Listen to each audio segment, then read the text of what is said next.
J'ai sorti mon album qui a marché à peu près correctement, sauf que quand je suis arrivé à Paris, j'habitais dans une petite chambre de bonne qui n'avait pas d'électricité parce que j'avais pas les moyens. Et donc je me branchais dans le couloir.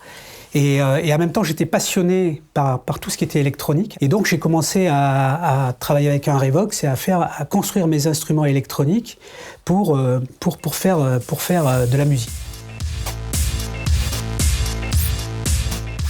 Je vais pouvoir continuer ma programmation. Et donc, on décide de monter une petite boîte qui va s'appeler Art Informatique et on va commencer à faire des jeux qu'on va vendre.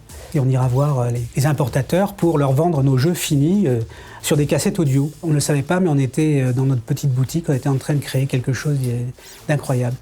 Et donc, on va commencer à travailler chez Virgin sur Dune. Et là, on commence à parler de CD-ROM. Mais je ne sais pas ce que c'est le CD-ROM, j'en ai jamais vu. Et personne n'en a jamais vu vraiment. Et donc, je commence à dire aux équipes, on va développer pour CD-ROM, c'est-à-dire qu'on ne développe plus des petits sprites comme ça, mais on fait carrément du cinéma. On fait du tournage avec de l'image de synthèse, de la 3D, et on casse complètement tous les codes du jeu vidéo qu'on a connu jusqu'à présent. Et là, je me retrouve à la rue, donc j'ai plus rien. À ce moment-là, j'ai quand même 2 enfants.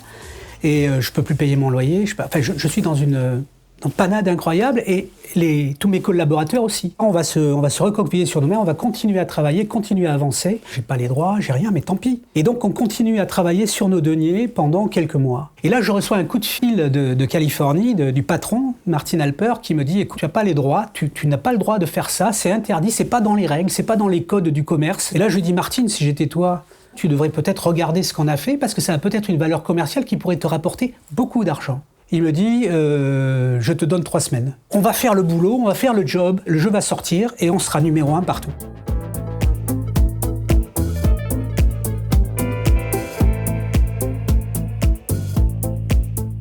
Grâce à l'introduction en bourse, je me retrouve dans Capital, je regarde 20e fortune de France, il y a mon nom en face.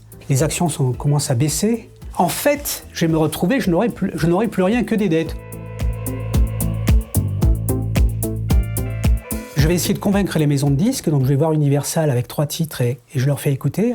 Alors que Cryo est en train de s'effondrer et que je suis complètement ruiné et que j'ai plus rien, Salvador va exploser littéralement.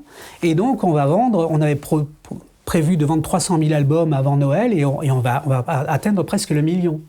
Que ce soit dans sa famille, dans le privé, que ce soit dans sa tête, il faut toujours voir la moitié du verre plein.